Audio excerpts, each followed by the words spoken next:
how do you pick your totems? First of all, examine the habits or choices that are harmful to you.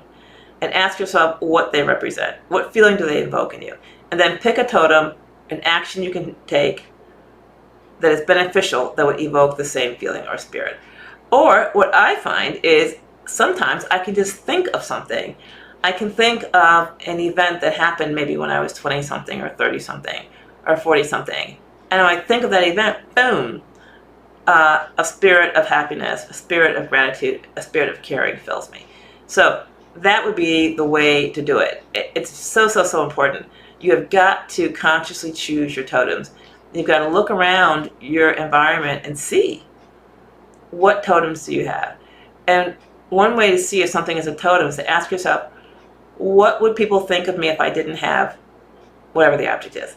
And if you get a strong, emotional, negative reaction, you realize, whoa, that thing's a totem. I don't have that thing because I need it or I want it. I have it because I'm afraid that I won't be perceived as a member of the group or the clan if I don't have it. So there you go.